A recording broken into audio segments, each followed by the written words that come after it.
Anthony, you with us? Anthony?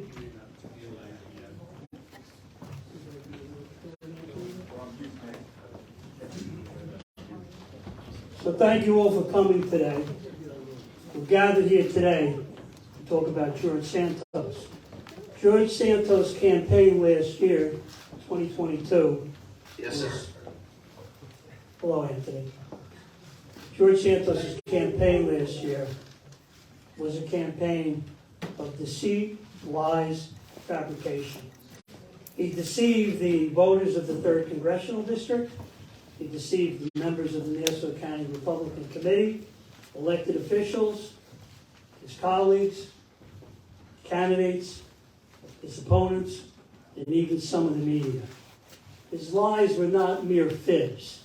He disgraced the House of Representatives. In particular, his fabrications went too far. Many groups were hurt. Specifically, I look at those families that were touched by the horrors of the Holocaust and feel for them.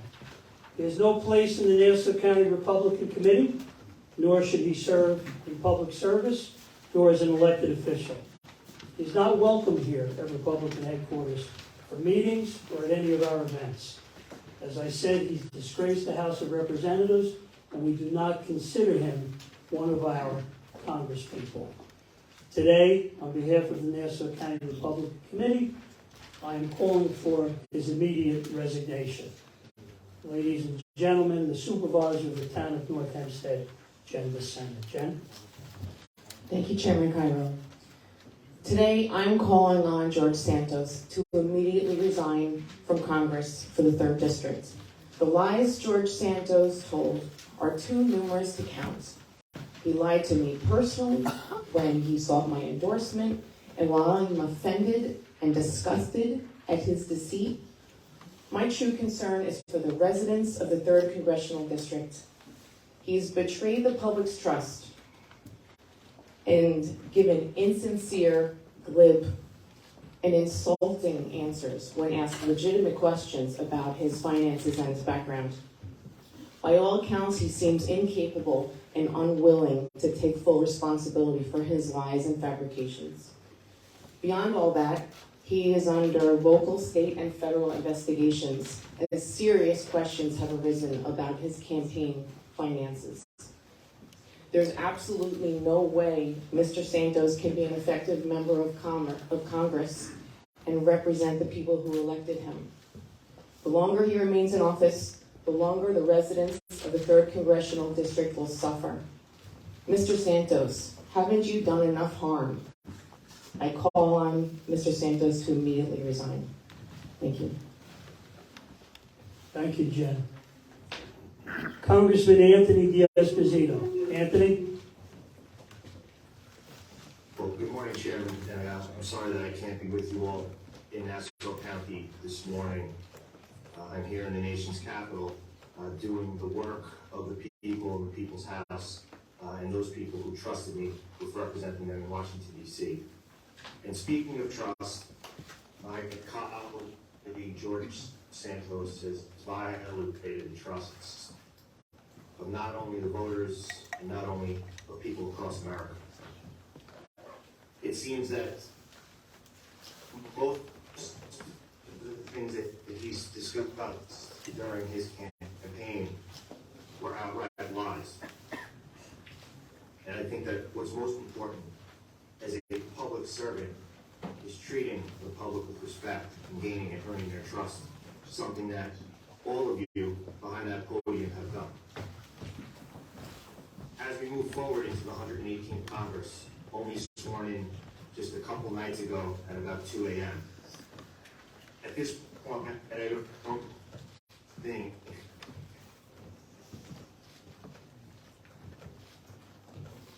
that George Santos can move forward as a member of Congress that people hired to do here in our nation's capital. So I join with you and I join with my colleagues in saying that George Santos does not have the ability to serve here in the House of Representatives and should resign. Thank you, Anthony. County Executive Bruce Blakeman. Thank you very much, Chairman. Nassau County has approximately 1.5 million people. We are larger than 10 states. Half of Nassau County is in the 3rd Congressional District. In that congressional district, like the rest of the county, there is a large population of people who identify themselves legitimately as being Jewish. Of some of those Jewish people that live in Nassau County, like myself, we go to shul, we go and worship, and we take our religion seriously and our heritage seriously. When George Santos spoke about his college education, what we found out was audacious. When he called himself a Jew, that was ridiculous. But what was really tragic is the fact that there are so many people here in Nassau County who are survivors of the Holocaust. They're children of the Holocaust, grandchildren of the Holocaust, great-grandchildren. These are people whose families were decimated and in many instances wiped out. We're talking about whole families that were shot to death, that were gassed to death, that were starved to death. And for him to make up this story, that his parents were Holocaust survivors, is beyond the pale. It is simply tragic and outrageous and disgusting. And I join here with my colleagues in government calling for George Santos' resignation because he cannot serve anymore. He does not deserve that right. He is a stain on the House of Representatives. He's a stain on the 3rd Congressional District. And as of today, I have ordered my staff that any federal constituent calls that come into the county executive's offices will now be referred to Congressman Anthony D'Esposito, that Congressman D'Esposito has graciously accepted that responsibility. My office will have no interaction with George Santos or his staff until he resigns. Thank you. Thank you. State Senator Jack Martins.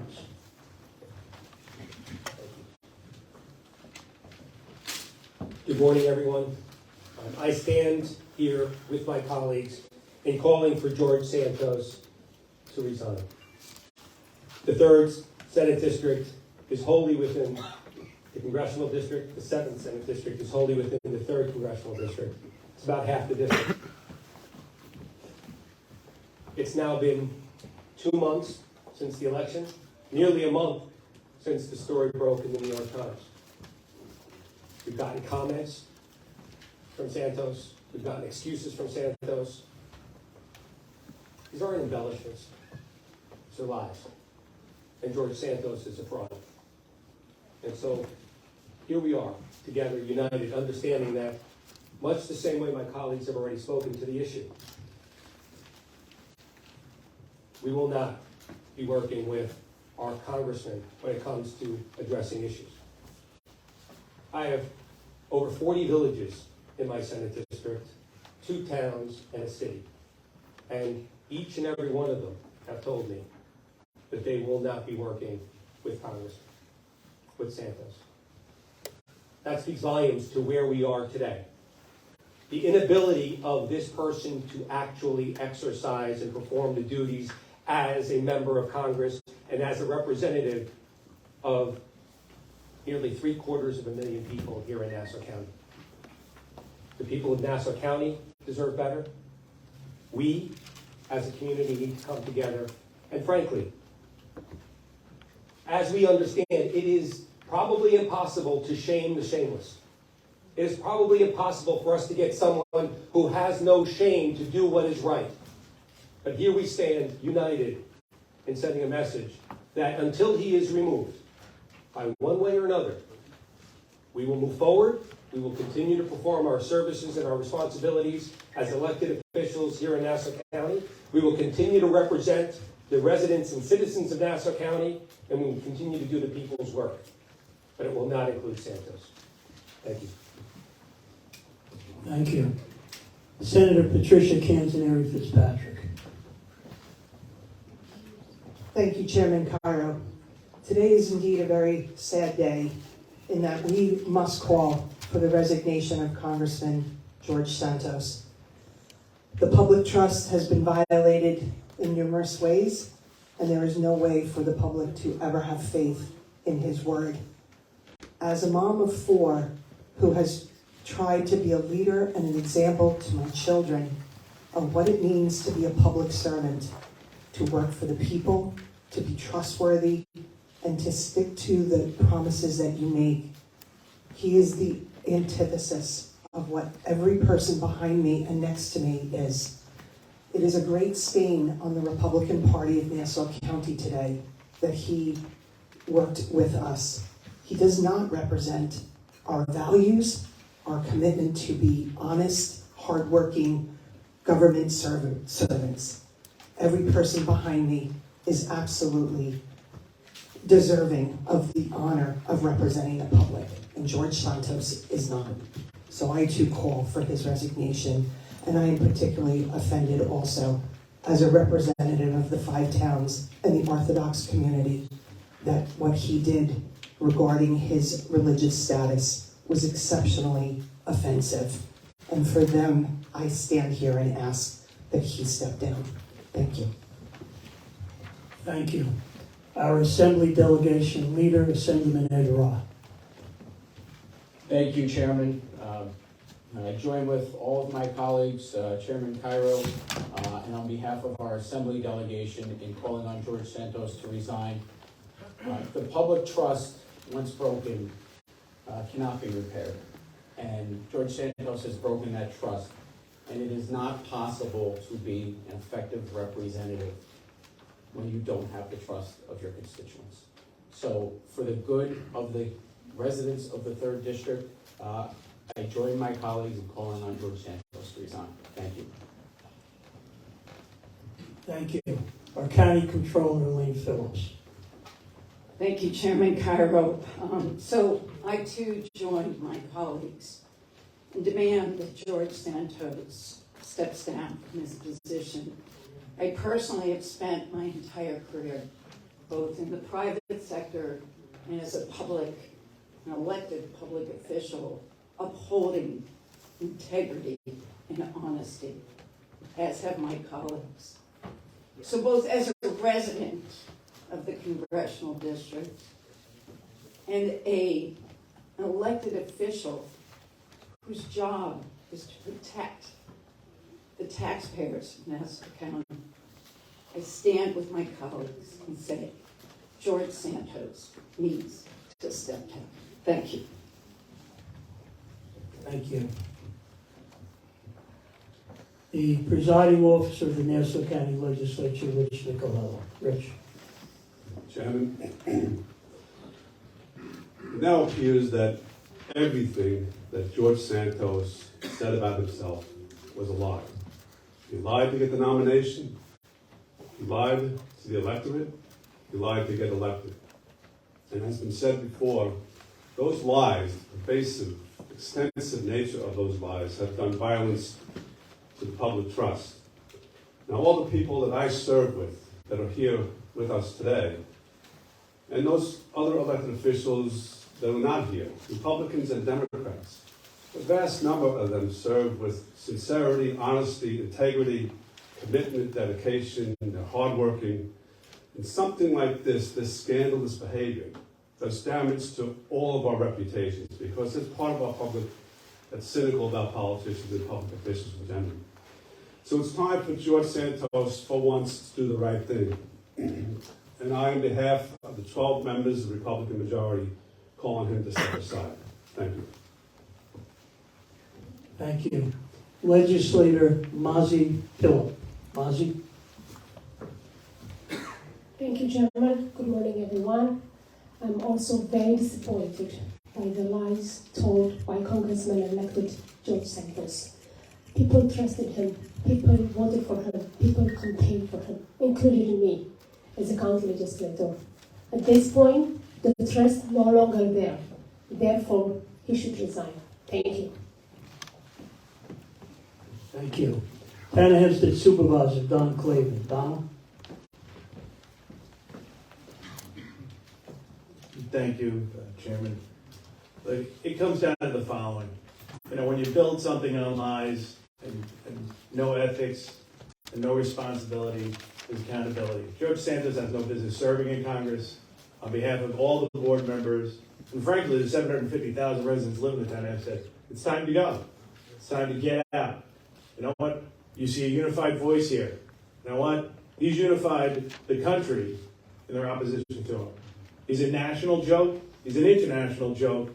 But this joke's got to go. And it's on us calling him for to resign immediately. Not tomorrow, not next week, today. Thank you all. Thank you. Supervisor of the Town of Oyster Bay, Joe Saladino. Thank you, Chairman.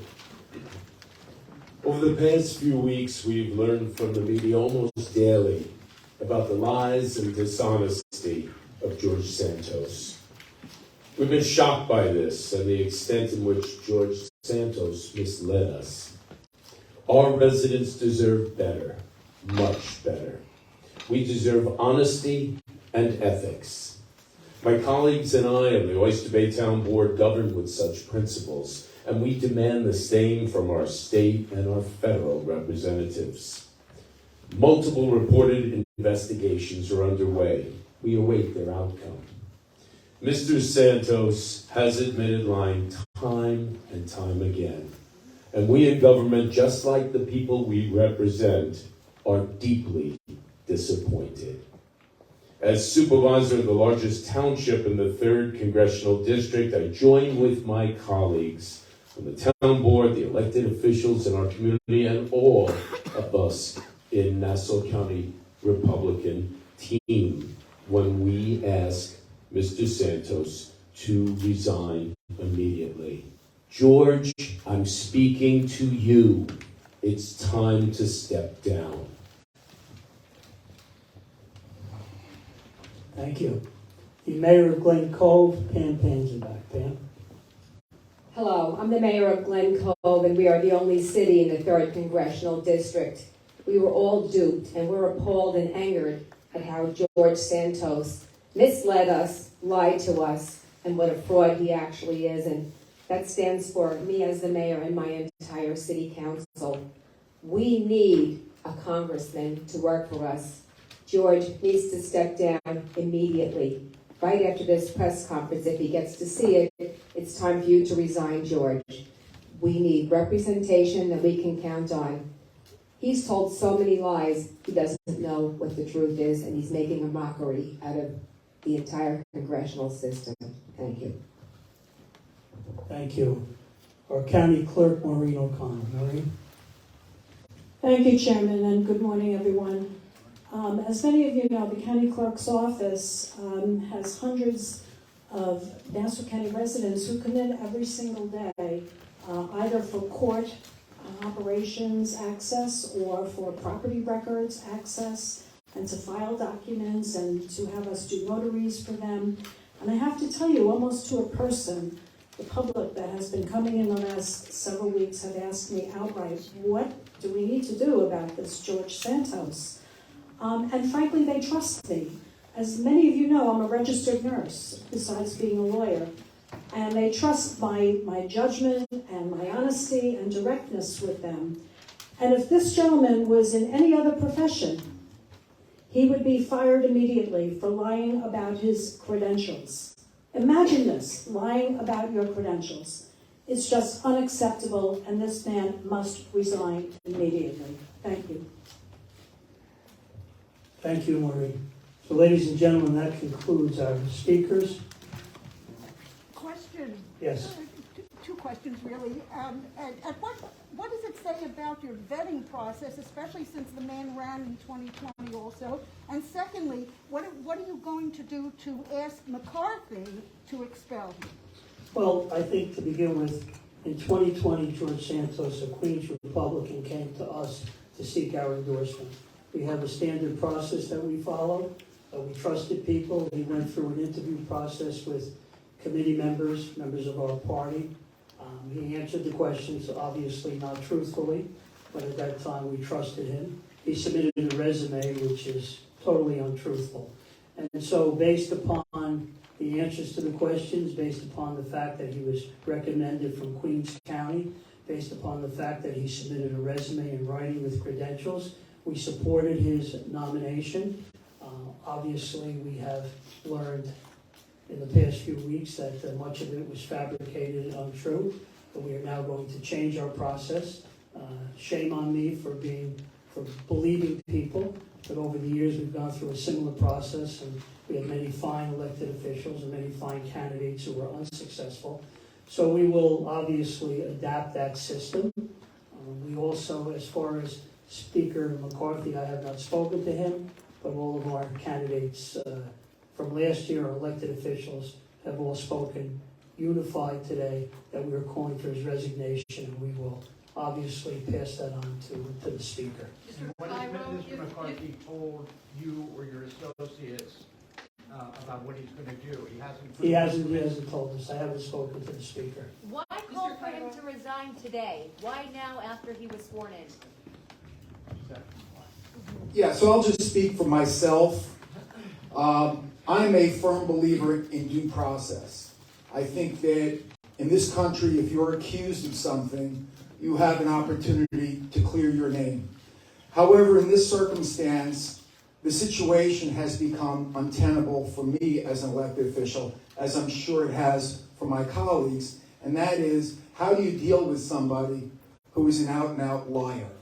And I couldn't stomach doing that anymore.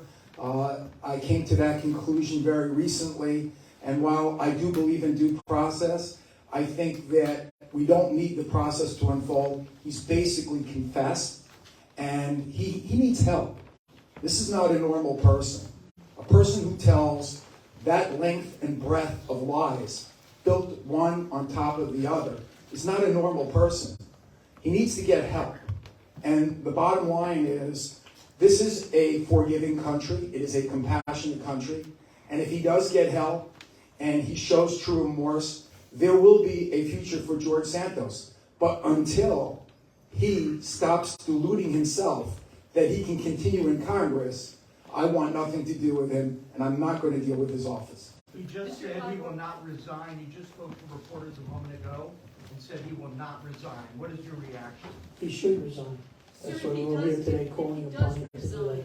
Excuse me? If he does resign, who will you appoint to run in a special election? Well, there's no vacancy now, and that's a premature question. And at that time, if there is a vacancy, if he does resign and there's a special election, then obviously we'll choose the person that we feel is qualified to serve. Chairman, is there a political consideration in all of you coming together like this? I mean, are you concerned that George Santos could hurt the party moving forward? I think George Santos is an exception to the rule. I think George Santos has shown his true colors.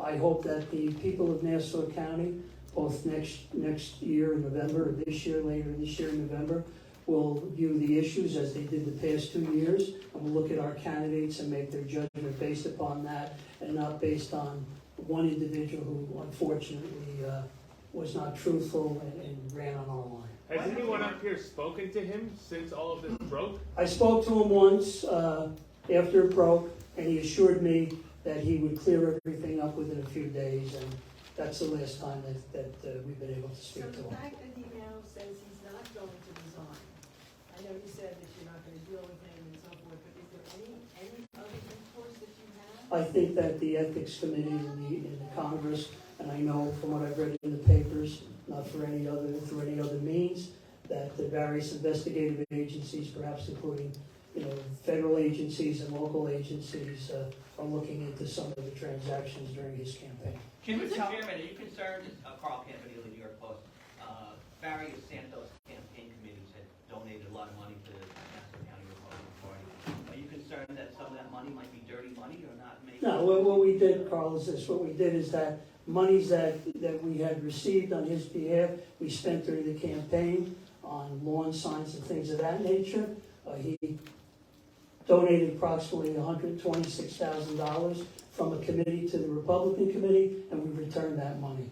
Any funds that he gave us, we've returned to his committee. The committee that donated to us, we gave back to them. Joe, when did the Nassau County GOP really start to at least suspect or to figure out that much of his resume was untrue or a flat-out lie? Was it before or after George Santos? No, before the election. Again, we trusted him. I take responsibility for that on behalf of the committee. We trusted him. We vetted him. He was a Queens Republican recommended to us.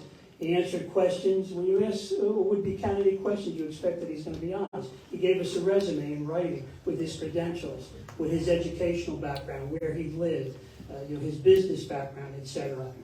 There was no reason to, I don't believe there was any reason to question it. After the campaign, when this came to light, obviously, we looked at it. I believe in giving everyone the benefit of the doubt. We spoke to him once, as I just said to Rich, and he assured me that there were mistakes and he would clear it up. And of course, that was the last time we spoke. You don't think he's cleared it up at all, really? That he's Obviously not. down on all this. No, obviously not. He continues, unfortunately, he continues to lie, and we can't have someone like that.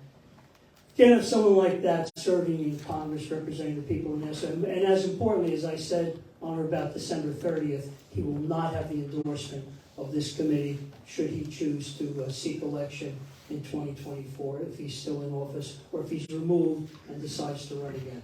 Can you just explain how you're going to change that vetting process going forward? Like, how are you making? Yeah, we're going to do more of an investigation. I didn't think we had, that we had to play that role, but I assume now that, or I know now that we do.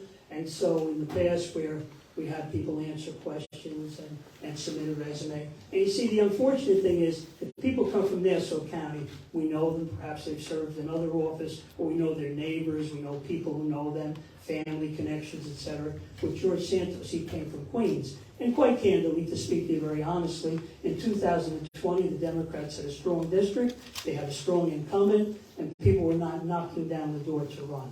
And so when he was recommended to us, we vetted him, we thought significantly at that time, or sufficiently, and unfortunately it turned out not to be that way.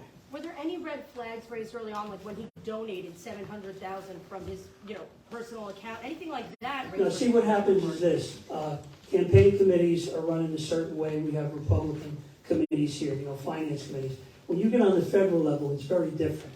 We are very limited in what we can do. We don't monitor the campaign committees, neither of Anthony or Garbarino, who runs in part of Nassau, or Santos. So that all came to light afterwards. I was unaware that he had donated, contributed, or loaned, or whatever terminology is appropriate. What would you like to see House Republican leadership do? They've been very silent on this. Well, we've called upon him today to resign, and I would hope that they would support us. We're talking about the people in Nassau County. We're not talking about the 435 members or thereabouts that come from throughout the country to Washington. We're talking about the people in Nassau County. They deserve better. All the elected officials feel this way, and so we're calling upon him to resign today. And you've talked about waiting, at Michael Gold from the Times, you've talked about waiting after our first story to get an explanation. The county executive also talked about feeling like this is kind of a slow build, but I'm wondering if there was a clear turning point for you in this. From my end, we watched your responses evolve and shift over the last few weeks. What brought you here? What was the thing that finally... I think it's a combination of everything. I think it's a combination of listening to people in the community. I think of reading the various media outlets. I think some of the things, you exaggerate. Someone says, I graduated with honors when I didn't. I mean, he didn't go to Baruch, His grandparents are not Holocaust victims. He lied about, he had said that he owned a place in Whitestone he was selling. He had told me he was looking, after the election, he was looking for a place in Brookville, that he had made an offer on a home. Now I see he's being evicted from an apartment. Just lie after lie after lie. It became a pattern. And I think when we saw that pattern develop, of giving him the benefit of the doubt, and as Bruce said, giving him time to explain, he didn't do it, and it's obvious now that it's all a bunch of lies and fabrications. Hey, Joe, is there any legal maneuvers that the Nassau County GOP or any officials can do to force him out of office or to pressure him to resign? We called upon his resignation. I think that while there are ongoing investigations by federal and local authorities, we have not been contacted in that regard, I think that we should let that play out. Before the story broke, what were your impressions of him? He came from outside the county. We didn't know him. He was very energetic, ready to run. This is in 2020 in a very tough district. He ran a fairly good campaign. After the campaign, he blamed us, perhaps specifically me, for not supporting him well enough in 2020. He thought he won. The election night results were such that he was ahead. Looking at the absentee ballots and seeing, don't forget, then he ran in Suffolk, Nassau, and Queens in 2020. So I looked at the absentee ballots. I knew he wasn't going to win. He went to Washington for orientation, stayed a few days, and left. He then, as might be expected, and was upset, disappointed, perhaps even an angry young man. He blamed the Nassau County Republican Committee for not supporting him sufficiently. A few weeks went by, maybe it was December of 2020, he called, said he'd like to come in. He came in, there were a group of us there, he apologized, said he was sorry, he made a mistake, perhaps in his youth. He was very excited when he understood that he was not elected. He reacted accordingly. He apologized, he asked for a second chance. I told him he'd have to earn that chance. 2021 came, and then the election, and again, the districts were changed. At that time, the district was very strong Democrat. It went from no longer Suffolk, but of course, northern Nassau through Queens, over the bridge or under the water through the Bronx to the Marinac. People were not, no elected officials were coming forward. We carried petitions. He was our candidate, designated our candidate, and then an action was brought by Republicans. The Court of Appeals upheld the lower court. The special master and the judge upstate became involved, and all of a sudden the district went from being a very difficult district to a winnable district. The Bronx and the Marinac were gone, replaced by Levittown and Massapequa. He was already our candidate. He ran. We supported him. He won. And unfortunately, this occurred. So he was not someone that we knew.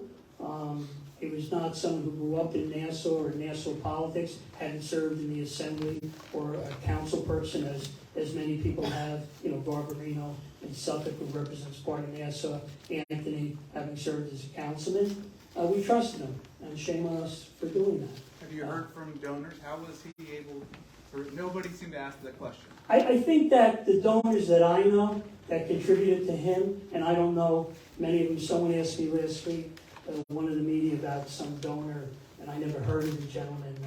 He said he had some connections overseas. I think the people that I know, they just believed. They believed in the Republican Party. They believed in Republican principles and philosophy, and they supported him as they might have supported any other Republican in that district, especially when they saw that the odds were changed, and it was no longer a district cut for Mario Biaggi's granddaughter from the Bronx, but rather now it was a competitive district where we could win.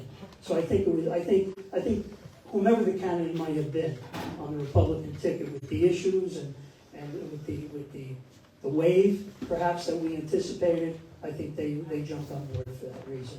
Joe, it's not common for the Nassau Republican Party to back a candidate that you don't know, who hasn't served in county, town, Right. village government, etc. Who made the recommendation to you? It came from Queens County at the time, the Queens County Republicans, not enthusiastically, but again, if you recall back in 2020, the Democrat incumbent was strong. It was a Democrat district, so again, people weren't knocking down our doors. There were a few people who expressed interest, but no one who we felt had the credentials to win the district. Joe, I think you said before they gave you a resume that there was some sort of background information you received from him about his career. Could you just explain what was on that resume? Well, to my recollection, it said he went to Baruch College, said he went to NYU, he later, or perhaps at the interview, I didn't attend it, that he sought a master's degree, said that he worked in finance. I don't recall, was it Citigroup, I think? Said he was very successful, told me personally that he had made a lot of money at that age and was successful in life. we got into it, started getting personal about the fact that he came from a poor background, but that he was able to be very successful. Told me, I remember specifically, I'm into sports a little bit, that he was a star on the group volleyball team and that they won the league championship. What can I tell you? Mr. Cairo, Yeah. how angry are you that pretty much everyone, and how do you characterize this entire situation? Have you ever seen anything like this? No, I've never seen it, and I hope never to see it again. I'm disappointed, and we learn from our experience, and our vetting process has to be much more, has to go much deeper. We have to really investigate backgrounds now.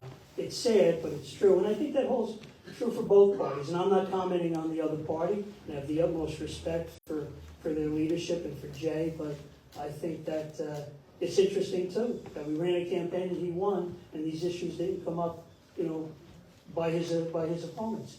And I hold them in very high regard. I have a very, on a personal basis, not politically, I respect Robert Zimmerman, I respect Jay, and what can I tell you? It's a sad moment. Congressman Santos has said for a few days now that he would address the swirl of questions to the media. He's told reporters on the Hill basically every time they run into him that he's going to make a statement at some point. Is there anything he could say to get you to rethink this today, or are you all firmly committed? No, listen, never say never, but we're pretty close to never. And you had mentioned earlier that you won't be working with him as far as his constituents go. You're going to be directing them to D'Esposito's office. Is that feasible? I mean, it seems like many people with questions or concerns probably won't be calling his office. Is that feasible? It's absolutely, Bruce wants to come, but it's absolutely feasible. Andrew Garbarino also represents a small portion of Nassau, but we had many years. The last time we swept was in 1994. So we had many years where we didn't have a Republican, representative of a major part of Nassau County. Peter King, of course, for 28 years. So it is workable. Bruce? Yeah, so let's go through the federal issues. So there are environmental issues that we would normally discuss with the member of Congress. We would discuss it with Majority Leader Schumer, Senator Gillibrand. Whether it's a personal issue like a passport or an immigration issue, we would bring that up to the attention of the member of Congress. In this case, I think it's very workable, and I'm very happy that Congressman D'Esposito has agreed to help us in Nassau County to funnel those types of requests to his office. And I will be speaking with Anthony D'Esposito and Andrew Garbarino if it's a House matter. And if it's a Senate matter, I communicate with the Senate Majority Leader Chuck Schumer. Even though he's in the other party, he's been very responsive to Nassau County residents. And we will work out a system whereby the residents of the 3rd Congressional District will make sure that they get taken care of. But I just can't see any way that I or my colleagues can deal with someone who's, appearing to be a pathological liar. Let me just clarify one thing. There are certain House rules, and those House rules we will strictly adhere to.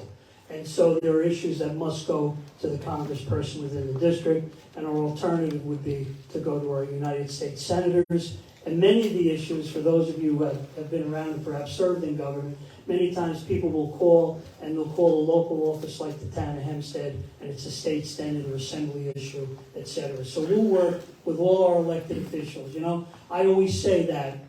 My attitude is that when we're on the field, we try to knock down the opponent and get into the end zone and score, and they do the same to us. As long as we play by the rules, when the game is over, we congratulate the winner, whether it be Republican or Democrat. We work together until we're on the field again during the next campaign. So we will work with all our elected officials, and I think County Executive Blakeman will certainly spearhead that. But we will follow all House rules. So when there are House rules that must be or that exist, we'll certainly follow all of them. Any other questions? Thank you. Thank you very much.